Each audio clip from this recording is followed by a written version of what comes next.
자, 오늘 이제 3강 크기와 재료, 이제 스룹바벨 성전의 크기와 재료에 대해서 이렇게 함께 살펴보도록 하겠습니다. 오늘 본문 말씀 보면 에스라서 6장 3절에 크기가 나오죠. 자, 우리 교재를 먼저 한번 볼게요. 자, 첫 번째 크기 보면 에스라서 6장 3절은 스룹바벨 성전에 대한 내용이고, 밑에 있는 열왕기상 6장 2절은 솔로몬 성전에 대한 내용이에요. 이 두 군데를 이제 한번 대비해서 본다면, 왜냐하면 스룹바벨 성전은 무너진 솔로몬 성전을 재건한 거잖아요. 그러니까 스룹바벨 성전 직전에는 우리가 첫째 날 시간에 제가 성전에 대해서 말씀드릴 때 한번 이렇게 살펴봤듯이, 스룹바벨 성전 직전의 성전이 솔로몬 성전이에요. 그러니까 가장 스룹바벨 성전과 비교하기 좋은 것은 이 솔로몬 성전이잖아요. 그리고 솔로몬 성전은 또 최초의 고정 성전이기도 하고, 그러니까 이 두 성전을 비교해 볼 때의 크기를 보면, 자, 오늘 본문의 하반절에 보면, 우리 교재 밑에 세 번째 줄에 보면 성전의 높이가, 스룹바벨 성전의 높이가 60규빗이고 넓이도 60규빗이라 그랬죠. 그러니까 높이와 넓이는 있는데 길이는 성경에 나와 있지가 않아요. 그러니까 정확하게 스룹바벨 성전의 길이가 어떻게 될지는 우리는 알 수는 없어요. 근데 60규빗이면요, 한 규빗이 45.6cm니까 60 곱하기 45.6 하면 27.36m예요. 약 60규빗이면 약 27.36m. 그러니까는 약 27m니까 얼마나 높아요. 높이가 27.3m, 넓이도 27.3m니까 굉장히 작지 않은 성전이죠. 우리 여기 본당보다 넓은 거예요. 27.3m면. 근데 솔로몬 성전을 보면 열왕기상 6장 2절에 성전의 길이가 60규빗이고, 솔로몬 성전의 길이가 60규빗이고 넓이가 20규빗이고 높이가 30규빗이에요. 그러니까 솔로몬 성전과 이 스룹바벨 성전을 비교해 보면, 스룹바벨 성전에는 길이가 나와 있지 않지만 먼저 높이를 보면 스룹바벨 성전이 솔로몬 성전보다 2배가 높잖아요. 솔로몬은 30규빗이고 스룹바벨은 60규빗이니까요. 넓이를 볼 때에도 솔로몬 성전은 넓이가 20규빗이었는데 스룹바벨 성전은 또 넓이도 60규빗이에요. 그러니까 넓이도 스룹바벨 성전이 더 넓죠. 근데 길이는 안 나와 있으니까, 만약에 길이도 그냥 솔로몬 성전이 60규빗이니까 스룹바벨 성전도 60규빗이라고 만약에 이렇게 한다면, 두 성전을 비교해 볼 때 어느 성전이 더 커요? 스룹바벨 성전이 훨씬 더 커요. 그러니까 부피로 계산할 때 6배 정도 스룹바벨 성전이 더 커요. 부피로 계산할 때. 그러니까 엄청나게 스룹바벨 성전이 더 큰 것 같이 보이죠. 그러나 이것은 성전 본체만의 크기예요. 성전 본체, 성소와 지성소, 이 본체만의 크기를 볼 때에는 스룹바벨 성전이 솔로몬 성전보다 크다는 걸 알 수가 있어요. 그런데 성전 전체의 크기를 볼 때에는 솔로몬 성전이 스룹바벨 성전이 비교가 되지 않을 정도로 훨씬 커요. 그래서 우리가 성경을 잘 볼 때 이 두 가지만 비교할 때에는 스룹바벨 성전은 작고 초라하다 그랬는데 솔로몬 성전보다 크기가 더 크네 하고 오해할 수가 있는데요, 이것은 본체, 성소와 지성소 크기만 볼 때에는 스룹바벨 성전이 커요. 그러나 현관과 부속 성전이 이 솔로몬 성전에는 많았어요. 열왕기상 말씀 볼 때. 그래서 이거 전체를 놓고 보면 스룹바벨 성전이 비교가 되지 않을 정도로 솔로몬 성전이 훨씬 크다는 것을 우리가 알아야 된다는 거예요. 그래서 밑에 보면 이렇게 성전 본체, 성소와 지성소만을 볼 때에는 스룹바벨 성전이 크지만 성전 전체의 크기를 볼 때에는 솔로몬 성전이 훨씬 더 크다는 것을 우리가 알아야 된다는 거예요. 그 다음에 두 번째로 솔로몬 성전이 크다는 것을 알 수 있다는 것은 이 건축에 동원된 사람들을 볼 때에도 알 수 있어요. 지난주에도 말씀드렸지만 스룹바벨 성전에 동원된 사람은 에스라 2장 64절로 65절 말씀 볼 때에 49,897명이라 그랬어요, 전부. 그런데 솔로몬 성전은 열왕기상 5장 13절과 15절로 16절에, 그리고 열왕기상 9장 23절 이 두 구절을 보면 전부 우리 표에 맨 끝에 오른쪽에 있는 대로 18만 3,850명이 동원돼 있어요. 솔로몬 성전에는. 그러니까 약 솔로몬 성전에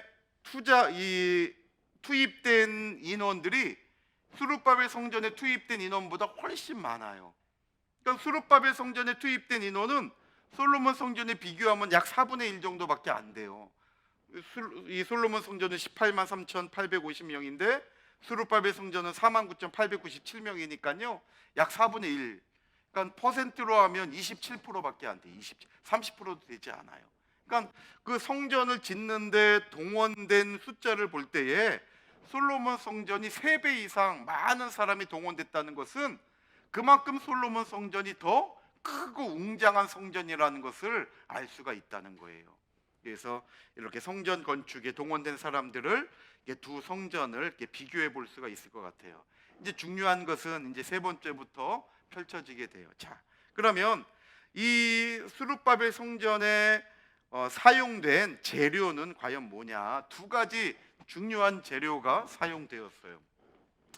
자, 수룹바벨 성전에는 그 사용된 재료를 보면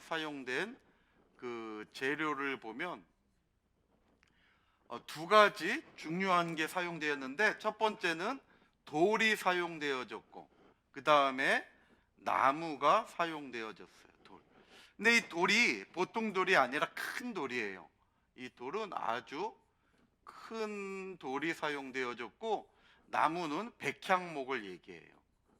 나무는 백향목을 사용해서 이렇게 성전을 짓게 한 거예요. 우리 6장 4절 오늘 본문에, 자 6장 4절 우리 교재에도 있죠. 보면 큰 돌 3켜에 새 나무 한 켜를 놓으라 그랬잖아요.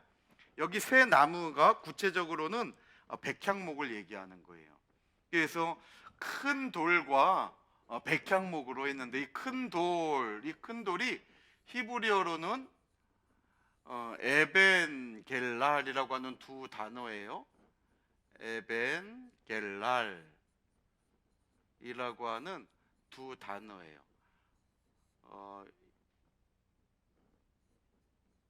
에벤 그 다음에 에벤 겔랄이라는 단어인데요. 이 두 단어가 합쳐진 거예요.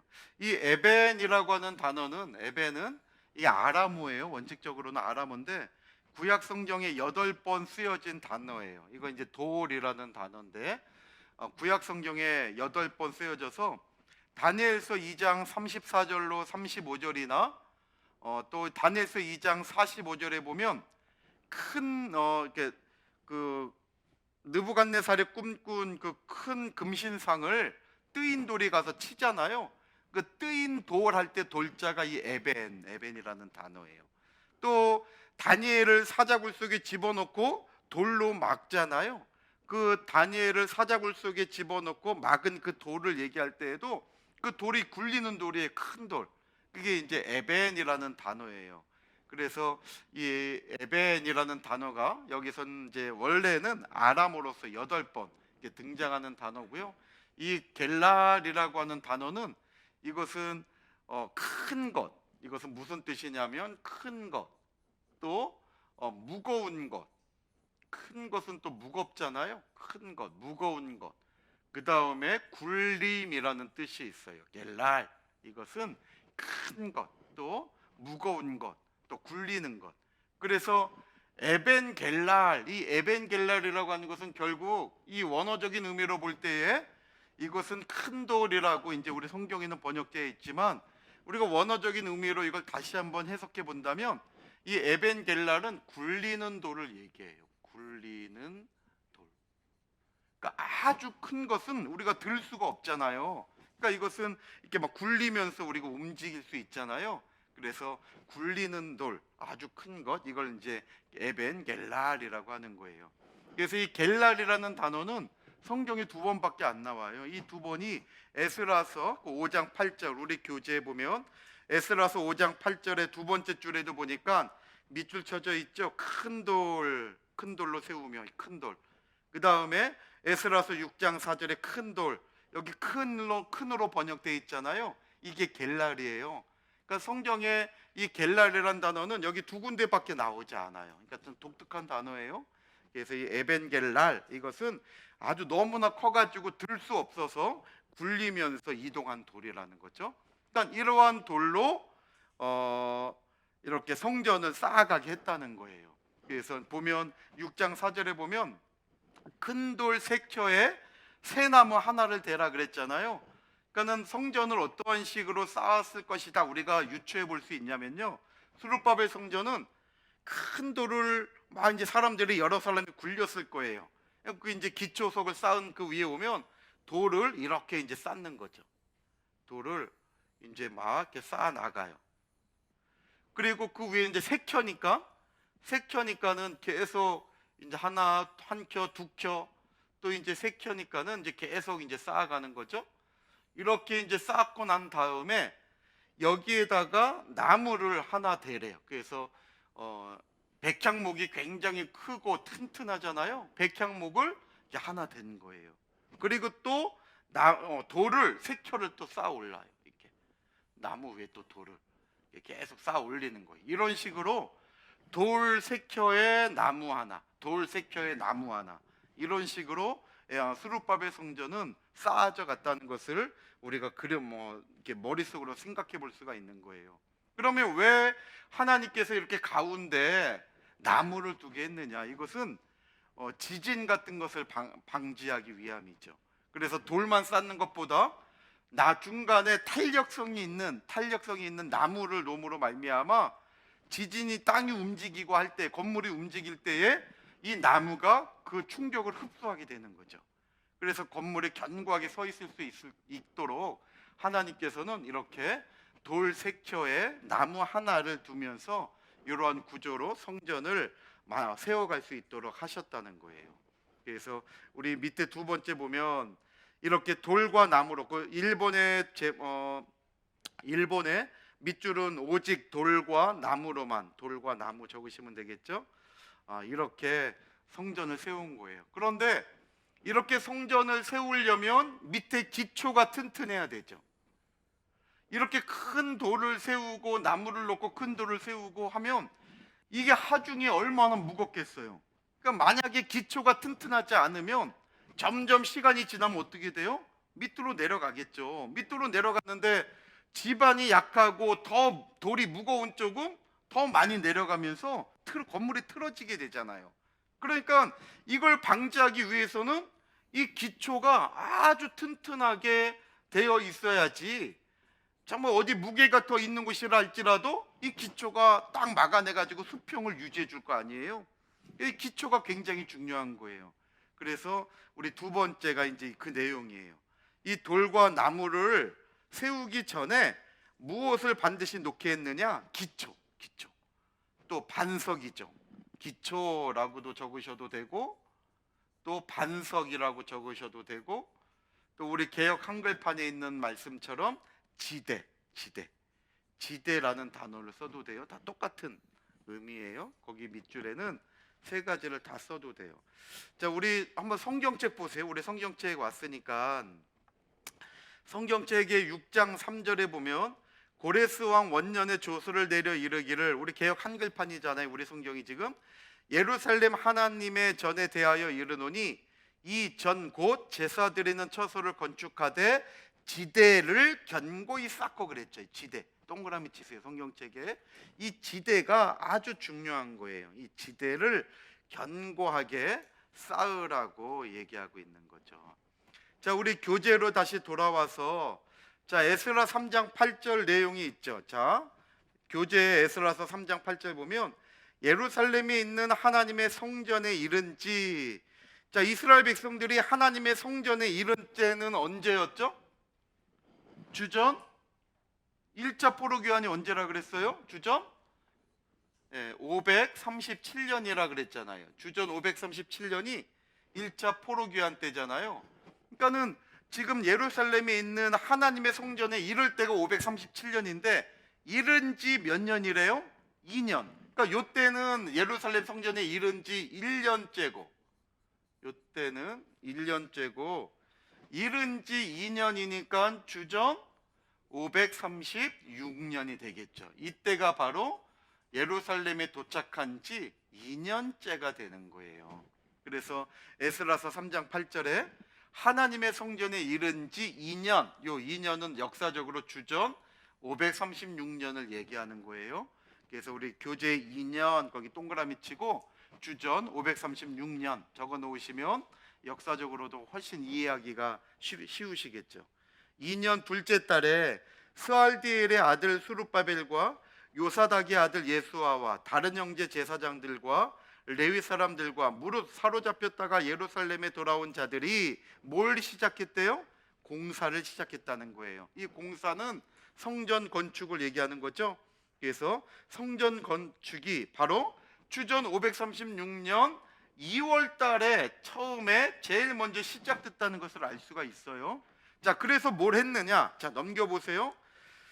자, 넘겨서 에스라서 3장 10절에 보면 8절에 이어지는 10절에 보면 건축자가 여호와의 성전에 뭘 놓을 때예요? 기초를 놓을 때. 그러니까 주전 536년 2월 달에 성전 건축을 시작하면서 제일 먼저 뭘 했다는 거예요? 기초를 놓았다는 거예요. 그러니까 아까 앞전에 말씀드렸잖아요. 기초가 튼튼하지 않으면 돌 3켜에 나무를 쌓고 돌 3켜에 나무를 쌓는데 이 무게를 감당할 수 없는 거예요. 이 돌이 작은 돌이 아니라 그랬잖아요. 들 수 없는, 굴려서 움직여야 되는 큰 돌이기 때문에 이 무게를 감당하기 위해서는 이 기초가 아주 중요하다는 거예요. 그래서 주전 536년 2월 달에 기초를 다 완성해놔요. 기초까지는요. 그리고 난 다음에 사마리아인들이 방해를 해가지고 기초까지는 완성하고 그 위에 이제 돌을 굴리고 나무도 이제 사이사이에 넣고 하면서 이 성전을 올려가야 되는데 그걸 올리지 못한 거예요. 그래서 536년 2월까지 기초를 쌓고 그 다음에 성전이 중단됐다가 16년 동안 중단되잖아요. 주전 520년 6월 24일부터 다시 성전이 시작되잖아요. 그러니까 이때는 요 기초 위에 이제 쌓아가는 일이 시작되었다는 것을 알 수가 있어요. 그래서 우리가 이렇게 성전, 예수룹바벨 성전이 어떻게 진행이 됐는가를 우리가 생각할 수가 있죠. 자, 우리 그 위에 제일 위에 보면 아까 말씀드렸죠. 주전 537년은 포로기한 1년째가 돼서 1년째가 되고 그 다음에 주전 536년이 2년째가 돼서 이때 성전 공사를 시작했다 그랬죠. 그리고 뭘 놓았다 그랬어요? 이때 기초를 놓은 거예요. 주전 536년 정확하게 2월까지는 성경의 날짜가 나와 있죠. 주전 536년 2월부터 기초를 놓은 거예요. 자, 에스라 3장 10절 한번 읽어볼게요. 시작. 건축자가 여호와의 성전에 기초를 놓을 때에, 자 보세요. 다시 한번 반복할게요. 거기 밑줄에 기초를 놓을 때, 이때가 역사적으로 언제예요? 주전 536년 2월. 네. 자꾸 반복해야 잊어버리지 않아요. 주전 536년 2월 달에 기초를 놓은 거예요. 자, 그럼 한번 생각해 보세요.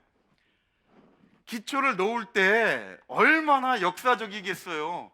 자, 주전 586년에 성전이 무너졌잖아요.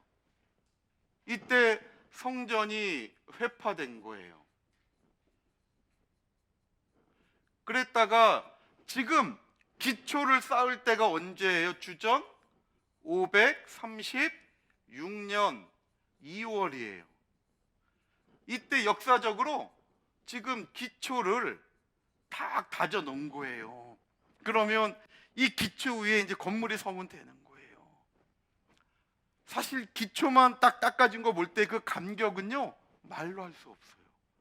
이제 이 위에 세워질 거 생각할 때에 정말 그 은혜는, 야, 정말 하나님께서 우리에게 성전을 허락하시는구나. 정말 그 은혜는 말로 표현할 수가 없어요. 우리가 신앙생활하면서 어떤 분은 평생 교회 한 번 짓는 일에 헌신하지 못하다가 천국 가는 분들도 있어요. 그러나 어떤 분은 정말 나의 모든 걸 다 들여가지고 성전 한 번 건축하며 정말 그 성전의 흔적을 내 신앙의 땀방울과 희생의 흔적으로 남기고 하나님 앞에 가는 분도 있죠. 어떤 분은 2번, 3번 그 흔적에 동참하는 분들도 있는 거예요. 이것은 정말 말로 표현할 수 없어요. 성전은 희생이에요, 희생. 그냥 세워지지 않아요. 오늘 주전 536년 2월 달에 기초가 지금 서 있는 걸 보고 이스라엘 백성들이 얼마나 기뻐했겠어요.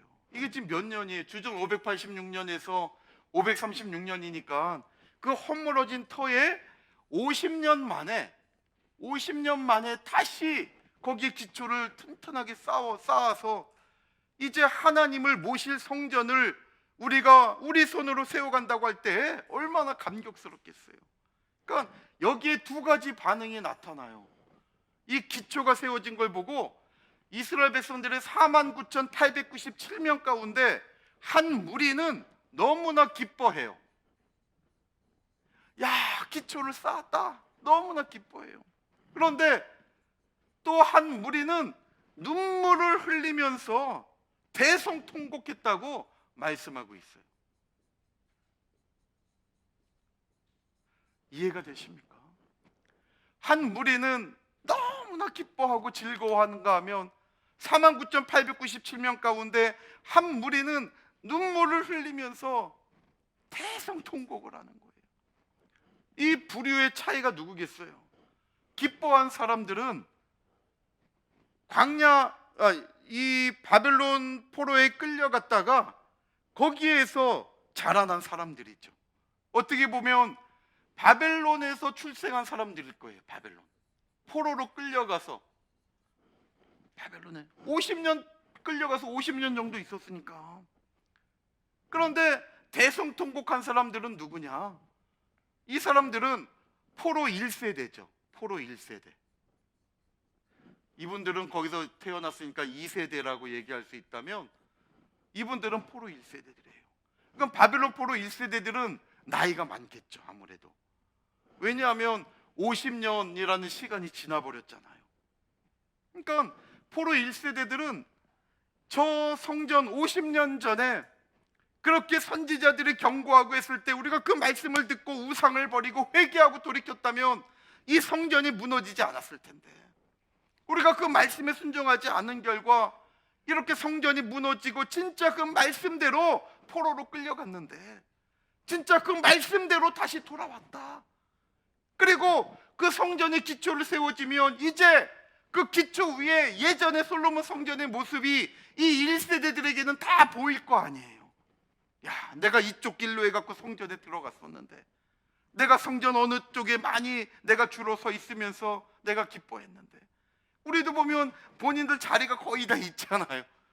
그러니까 나하고 이렇게 손때 묻었던 그 정감들이 있잖아요. 그러니까 1세대들은 하나님의 말씀에 순종하지 못해서 그 성전이 무너진 것에 대한 회개하는 마음이 다시 불같이 타오르면서 그 성전의 지대를 보면서 대성통곡했던 거예요.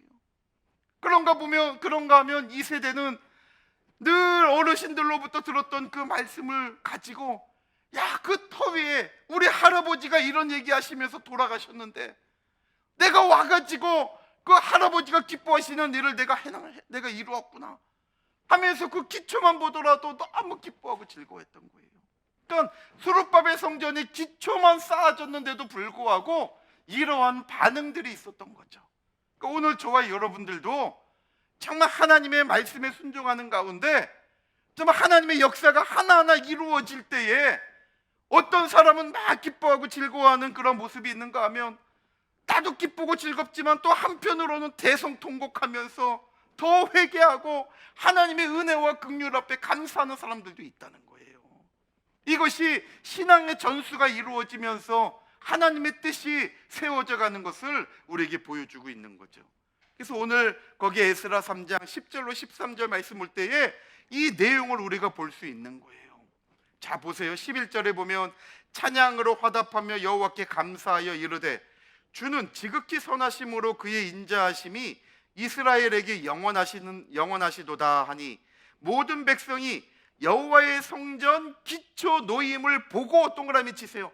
기초 놓임을 보고 여호와를 찬송하며 큰 소리로 즐거이 부르는데, 12절에 제사장들과 레위 사람들과 나이 많은 족장들은 첫 성전을 보았으므로. 이 첫 성전이 뭘까요? 솔로몬 성전을 얘기하는 거예요. 그 첫 성전, 솔로몬 성전 적어 놓으세요.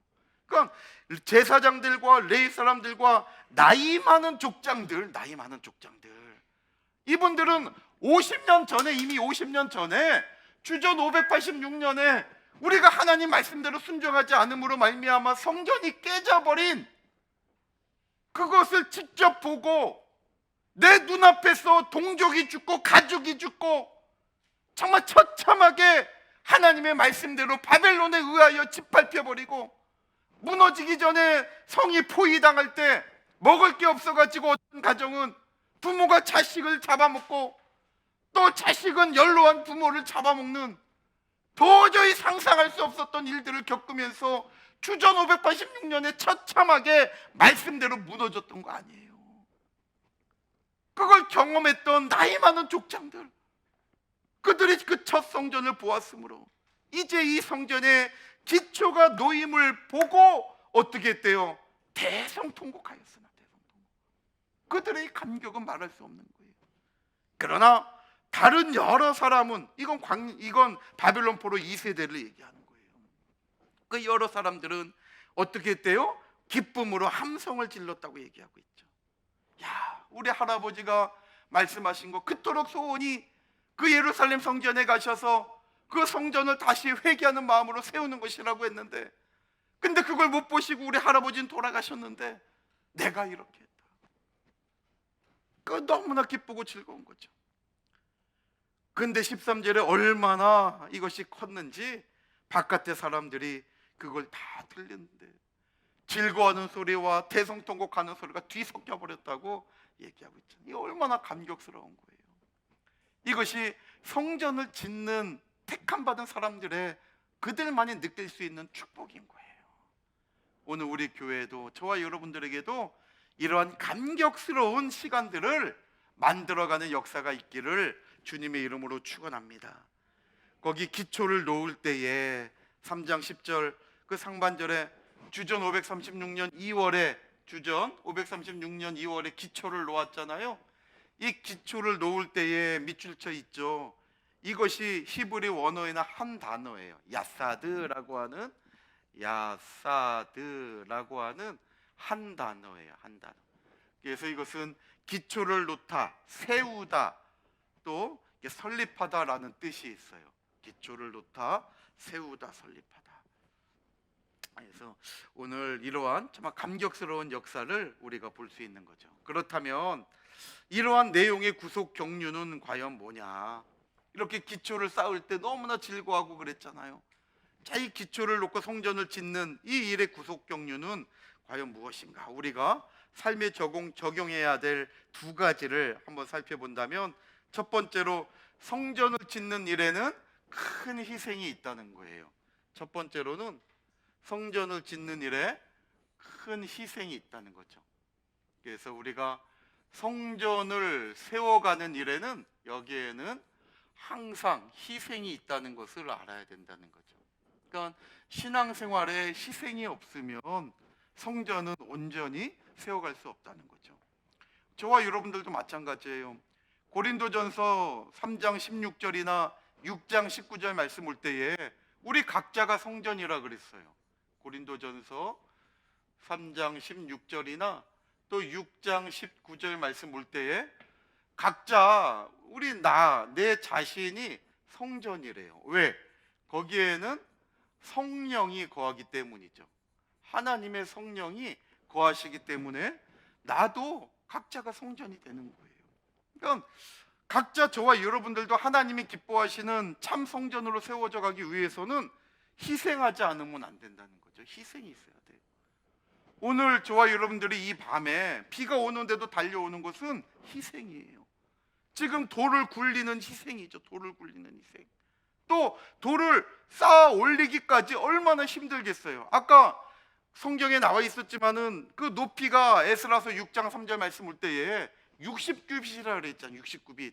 27.36m. 그러니까 높이를 27m까지 올려야 되는데 이 큰 돌을 갖다가 쌓아가면서 또 쌓아가고 나무 되고 또 쌓아가고 나무 되고 새겨 쌓아가고 또 나무 되고 이런 식으로 계속 해가지고 27m까지 올리기가 얼마나 어렵겠어요.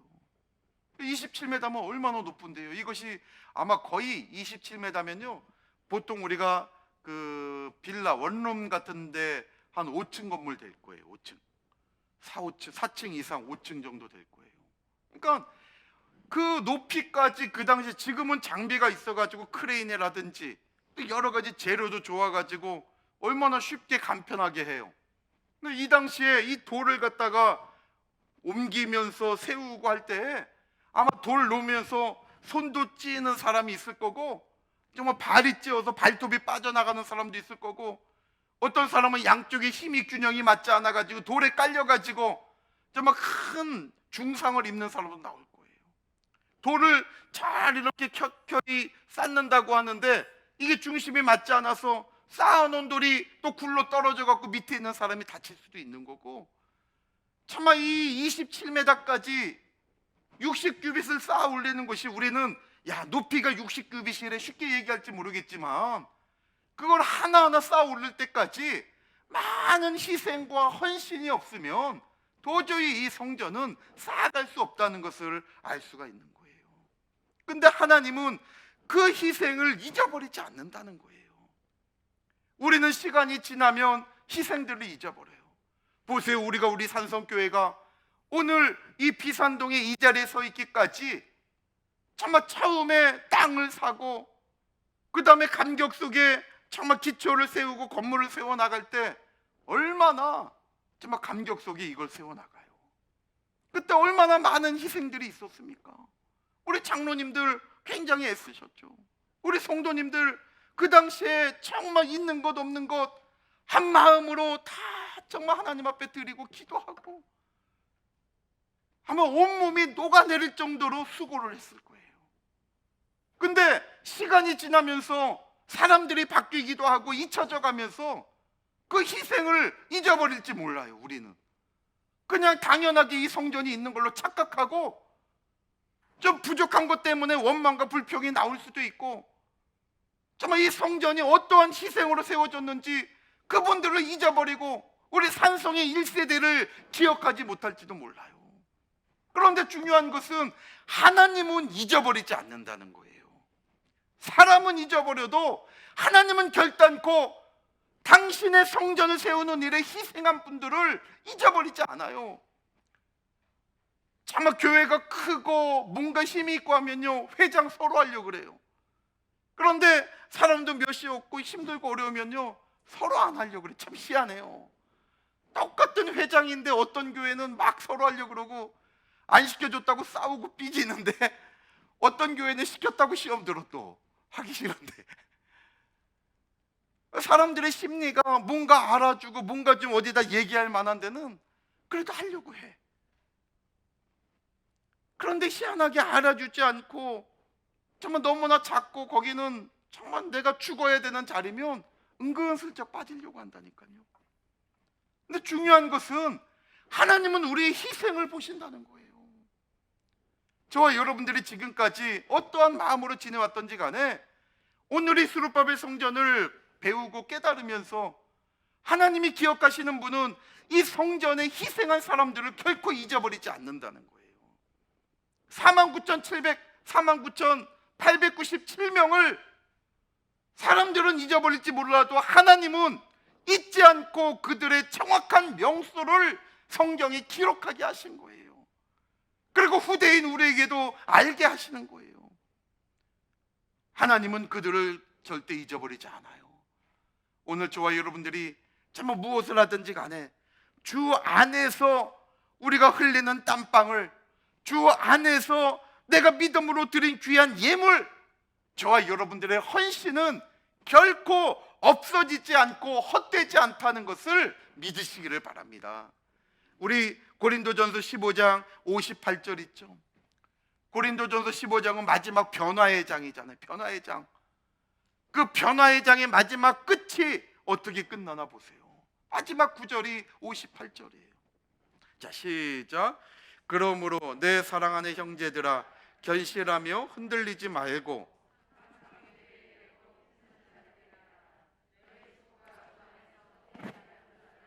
아멘. 보세요. 항상에 항상. 이 항상은 내가 하고 싶을 때도 있지만 하기 싫을 때도 들어가는 거예요. 내가 컨디션이 좋을 때도 있지만 안 좋을 때도 들어가요. 항상. 항상은 때로는 내가 믿음이 약해질 때도 이 항상 속에 들어가죠. 항상. 하나님은 내가 기분 좋고 내가 믿어질 때만 일하라고 얘기하지 않으셔요.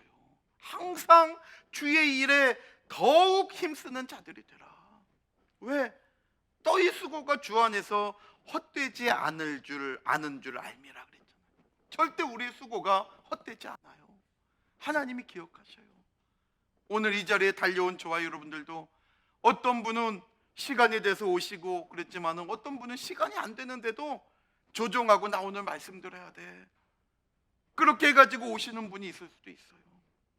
그러나 오늘 이 자리에 나오지 않으신 분들 가운데는 나올 수 있는데도 불구하고 다른 일 때문에 에이 그러면 내가 오늘 예배 못 가겠네, 그리고 이 자리에 못 나오신 분들도 있을 거라고요.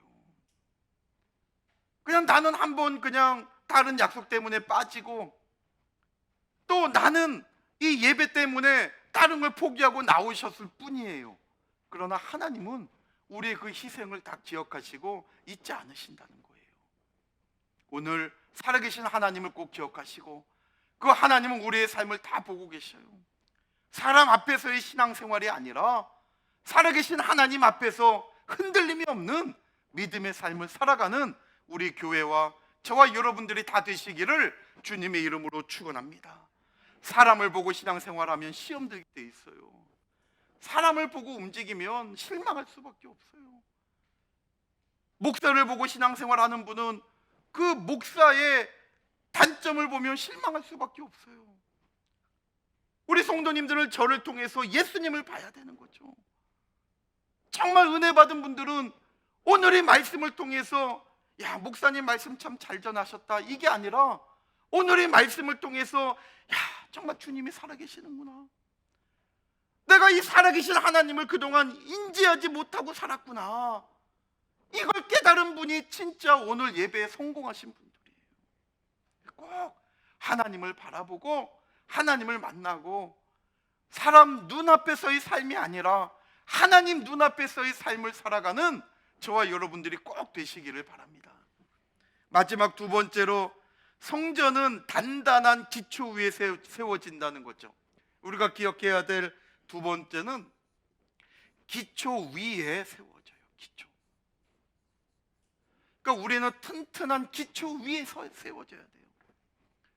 늘 사건과 사고에 보면 기초가 문제잖아요. 기초. 겉은 번지르하고 다 좋은데 기초, 보이지 않는 기초가 약해가지고 무너지게 돼요. 사람들은 사람을 보고 일하니까 그 사람만 속이고 보이지 않을 때에는 엉망으로 해놓는 거예요. 근데 하나님을 보고 살아가는 사람은 그 하나님은 나의 일거수일투족을 다 보니까 기초부터 튼튼하게 할 수밖에 없는 거죠.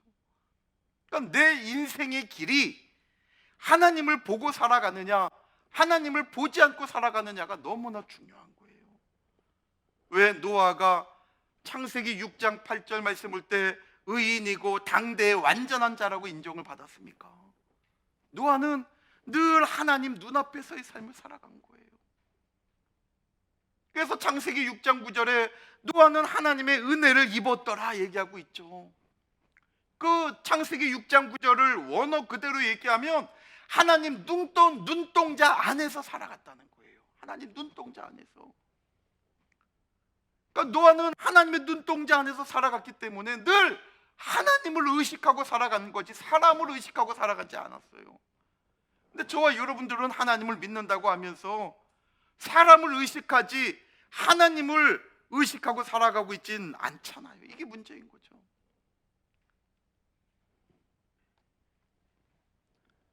정말 하나님을 의식한다면 예배에 빠질 수가 없고 예배에 늦게 올 수가 없는 거예요. 만약에 청와대에서 우리를 불렀다. 11시까지 오십시오. 아마 10시 되면 다 그 앞에서 어슬렁어슬렁 그럴걸요. 옷도 가장 좋은 거 입고, 누가 발 밟으면 야, 내가 지금 어디 갔는데 발 밟냐고 막 신경질 내고 막 그럴 거예요. 교회 올 때 안 그렇잖아요. 우리의 삶이, 오늘 성전은 단단한 기초 위에 세워지지 않으면 무너져요. 우리가 각자 성전이라고 할 때 저와 여러분들도 단단한 기초 위에 서 있지 않으면 무너져요. 그럼 이 기초가 뭐냐? 두 가지로 볼 때에 첫 번째는 예수 그리스도가 우리의 기초가 되시죠. 예수님이 우리의 반석이 되시는 분이에요.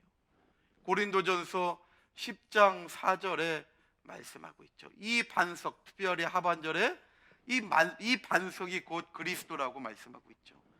예수 그리스도가 우리의 참된 기초, 반석이 되신 분이에요. 그러니까 저와 여러분들은 누구 위에 서 있어야 돼요? 예수 그리스도 위에 서 있어야 돼요. 늘 내가 생활하는 것이, 오늘도 내가 판단하고 생각하는 모든 것, 내가 움직이는 모든 것이 예수 그리스도의 그 삶 위에 서 있어야 된다는 거예요. 예수님이라면 어떻게 하실까? 내가 이럴 때, 선택의 갈등 속에 있을 때 저와 여러분들이 꼭 잊지 말아야 될 것은, 예수님이라면 이때 어떠한 판단을 하실까? 예수님이라면 가장 중요한 거죠. 그래도 내가 생각이 서지 않으면 기도해야 돼요. 주님, 제가 지금 여기에서 어떻게 해야 됩니까? 그리고 거기에는 정말 순종을 할 마음을 갖고 있어야 돼요. 절대적으로 내 것을 내려놓고 하나님 앞에 맡기는 삶을 살아야 되죠. 두 번째로는 하나님의 말씀이 우리의 기초가 되죠. 하나님의 말씀이 우리의 기초예요. 베드로전서 2장 8절 말씀 볼 때 4절부터 내용이 이어지지만은 2장 8절 말씀 볼 때에 예수님을 가리켜서 부딪히는 돌, 거치는 반석이라고 얘기하고 있어요. 베드로전서 2장 8절에 예수님이 우리에게 부딪히는 돌이고 거치는 반석이래요. 근데 왜 우리에게 예수님이 부딪히는 돌이 되고 거치는 반석이 되느냐? 그것은 말씀에 순종하지 않기 때문이래요. 말씀에 순종하며 살아야 되는데 말씀에 순종하지 않기 때문에 우리는 부딪혀서 넘어지고 깨지게 되는 거예요. 그러니까 하나님 말씀에 순종하는 사람은 절대 넘어지지 않아요. 깨지지 않는다는 거예요. 오늘 저와 여러분들이 나는 어디에 서 있는지, 예수님이 우리의 반석이고 말씀이 우리의 기초가 된다고 할 때에 저와 여러분들은 말씀 위에, 예수 그리스도 위에 주님의 생각을 가지고 하나님의 말씀에 순종하는 삶을 살아갈 때 이분이 정말 참 성전으로 살아가는 삶이라는 거예요. 그리고 우리 교회도 마찬가지예요. 우리 거대한 산성호도 어느 누구 할 것 없이 목사가 반석이 되면 안 돼요. 나를 전도한 분이 반석이 되면 안 돼요. 저와 여러분들은 다 주님께로 인도하는 통로일 뿐이에요. 예수 그리스도가 신령한 반석이 되어서 어느 누구든지 간에 예수 그리스도의 반석 위에, 그 말씀 위에 세워놔야 돼요. 그래서 제가 어디로 가든지 간에 이 교회는 흔들려서는 안 된다는 거예요. 오직 예수 그리스도의 반석 위에 있으니까, 말씀의 터 위에 있으니까. 그렇지 않으면 목사 때문에 교회가 깨지게 되고 성도들이 목사를 따라가게 돼요. 절대 목사를 따라가면 안 돼요. 하나님의 말씀에 붙어 있어야 되는 거죠. 교회들 보세요. 문제가 생기면 목사 따라가고 장로 따라가고 누구 따라가고, 원래 그 교회는 다 무너져. 정말 저와 여러분들은 예수 그리스도가 나의 반석이고 하나님의 말씀이 나의 반석이라는 것을 기억하고 이 반석 위에 견고하게 서 있는 삶을 살아야지 저와 여러분들이 참 성전으로 세워져 가는 삶을 살아갈 수 있다는 거예요. 그래서 우리가 이렇게 스룹바벨 성전을 하나하나 공부하면서 이 스룹바벨 성전은 희생 없이는 지어지지 않은 성전이다. 오늘 저와 여러분들도 나를 세우고 교회를 세우기 위해서 희생해야 돼요. 전도도 희생이에요. 우리 교회가 더 세워지기 위해서는 전도해야 될 거 아니에요. 희생이에요. 시간을 들여야 되고, 식사 한 번이라도 사드려야 되고, 쫓아가야 되고, 모셔와야 되고, 모든 게 희생이죠. 오늘 이 말씀을 기억하면서 저와 여러분들이 늘 하나님의 말씀에 순종하면서 말씀만을 따라가는 복된 삶을 살아가는 우리 산성의 모든 가족들이 되시기를 주님의 이름으로 축원합니다. 우리 마태복음 7장 마지막으로 마태복음 7장 24절로 27절 말씀 적어 놓으시고요. 자, 한번 다 같이 읽고 마치겠습니다. 마태복음 7장 24절로 27절. 자, 우리가 너무나 잘 아는 말씀이죠. 지혜로운 자와 어리석은 자를 얘기하죠. 지혜로운 자는 반석 위에 집을 지었고 어리석은 자는 모래 위에 집을 지었대요. 그럼 반석 위에 집을 지었다는 것은 뭐냐? 하나님의 말씀에 순종하는 사람이 반석 위에 집을 지은 사람이에요. 반대로 모래 위에 집을 지은 사람은 하나님의 말씀에 순종하지 않은 사람이라는 거죠. 그러니까 하나님의 말씀에 순종하는 것이 얼마나 중요한가를 얘기하고 있어요. 자, 24절부터 내용을 생각하면서 우리 함께 읽어볼게요. 시작. 그러므로 누구든지 나의 이 말을 듣고 행하는 자는 그 집을 반석 위에 지은 지혜로운 사람 같으리니 비가 내리고 창수가 나고 바람이 불어 그 집에 부딪히되 무너지지 아니하나니 이는 주초를 반석 위에 놓은 연고요. 보세요. 주초를 어디에 놓았대요? 반석. 그 사람을 가리켜서 24절에 지혜로운 사람이라고 얘기하잖아요. 근데 왜 반석 위에 지은 자가 지혜로운 사람이냐? 그 7장 그 위에 상반절 말씀 보니까 24절 상반절에 이 나의 이 말, 예수님의 말씀을 듣고 행하는 사람, 그러니까 주님의 말씀에 순종하는 사람이 지혜로운 사람이고 그분이 반석 위에 집을 짓는 사람이라는 거예요. 그러면 기초를 닦는 게 어렵고 돈이 들고 힘드니까 사람들이 기초를 엉망으로 하죠. 정말 기초는 보이지 않아요. 근데 기초에 돈이 진짜 많이 들어가요. 제가 성전을 지을 때 정말 이 기초에 그냥 한편으로 아깝더라고요. 안 보이는 돈이 막 몇 억이 들어가야 되니까. 근데 그것을 해야 튼튼하니까 또 할 수밖에 없는 거죠. 그러니까 이것을 갖다가 만약에 그 기초를 하지 않으면 돈이 정말 많이 삥땅 칠 수가 있는 거예요. 나쁜 사람들은 어차피 안 보이니까 뭐 했다 그러면 되지 뭐. 근데 결국 그게 망하는 길이죠. 오늘 우리도 마찬가지예요. 기도하지 않고 성경 보지 않고 하나님의 말씀 앞에 나오기를 즐거워하지 않으면서 나는 기도하는 것으로 착각해요. 성경 본 거로 착각해요. 오늘 성경 몇 장 읽으셨습니까? 정말 우리는 착각하고 살아간다니까요. 스스로에게 속고 살아갈 때가 너무나 많아요. 몰라서 안 하는 게 아니에요. 내 자신에게 속아요. 시간이 바쁘다는 이유로 속고 나는 신앙이 어느 정도 있다라는 착각 속에 속고. 오늘 정말 기도 얼마나 하셨어요? 오늘 지금까지 월, 화, 수 3일 동안 교회를 과연 몇 번이나 생각을 하셨습니까? 교회 오고 싶어하는 마음이 몇 번이나 들었어요?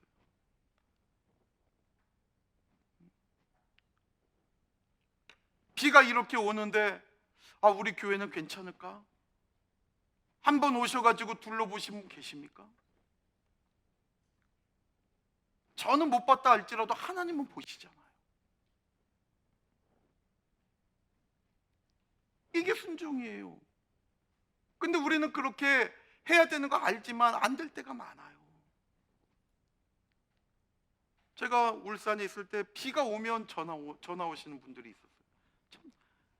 뭐 다른 지역으로 가가지고 이제 울산에 계시다가 이제 다른 지역으로 삶의 터전을 내서 가셨는데 뉴스 볼 때 울산으로 태풍이 지나갔다 뭐 했다 그러면 꼭 전화가 와요. 목사님 이번에 괜찮으셨냐고, 사택은 피해 없으셨냐고 꼭 전화 와요. 떨어져 있는데도. 그게 마음인 것 같아요. 마음. 오늘 말씀 볼 때에 그 기초를 반석으로 튼튼하게 한 사람은 하나님의 말씀을 듣고 행하는 사람이래요. 그러니까 우리가 이거 읽는 것 몇 초만 읽어요. 그런데 이렇게 사는 것이 결코 쉽진 않다니까요. 정말 거의 우리는 26절, 27절에 나는 해당되지 않을 거라고 생각하지만 이렇게 살아가는 날들과 시간이 많다는 거예요. 나의 이 말을 듣고 행치 아니하는 자는 모래 위에 지은 어리석은 사람이래요. 여기에 내가 해당된다고 누가 손을 들어요? 아무도 안 들죠. 그런데 우리는 말씀대로 행치 않을 때가 너무나 많았다니까요. 근데 그걸 모르고 지나가요. 아니 굳이 나는 아니라고 스스로 거부하면서 지나가는 거예요. 그러면서 여전히 내 삶은 바뀌어지지 않아요. 세상 가운데 섞여 있으면서 내가 진짜 그리스도인인지, 나 교회 다녀, 나 산성교회 다녀, 나 장로야, 나 권사야, 이렇게 드러내지 못하고 살아가는 사람들이 너무나 많다니까요. 결국 언제 결판 나느냐? 평상시에는 결판 안 나요.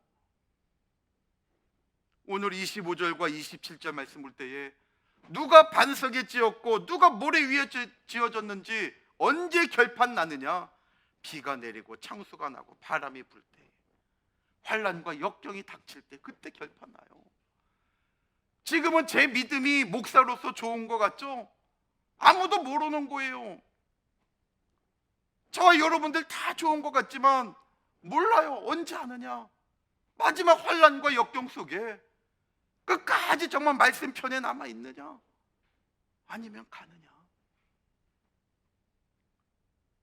지금은 준비하는 시간이에요. 나를 속에 세우도록 돌을 굴리는 시간이에요. 돌을 굴려 협력해가지고 그 돌을 올리면서 기초를 튼튼하게 만드는 지금 그 시간이에요. 돌을 굴리는 게 힘들다고 한 번만 굴렸다가 좀 쉬었다 하자, 그 쉬는 시간이 너무나 길어. 오늘 정말 이 말씀들을 잘 기억하면서 수룹밥의 성전이 그냥 지어진 성전이 아니에요. 아까 이 기초가 놓여진 걸 보고 대성통곡한 사람이 있고 기쁘고 즐거워한 사람들이 있어요. 왜? 그분들은 그 성전과 직접 관계가 되어 있으니까. 오늘 우리 교회 저와 여러분들 모두가 정말 이 역사를 알기에 대성통곡하고 정말 하나님 앞에 감사하고 나를 희생하면서라도 하나님의 뜻을 이루어가는 그 일을 귀찮아하지 않고 힘들어하지 않고 오히려 감사하면서 내 이름 석자를 기억하시고 나를 잊어버리지 아니하시는 하나님 아버지의 그 사랑 앞에 감사하면서 내 자리를 굳건히 지켜가는 저와 여러분들이 다 되시기를 주님의 이름으로 축원합니다. 아멘.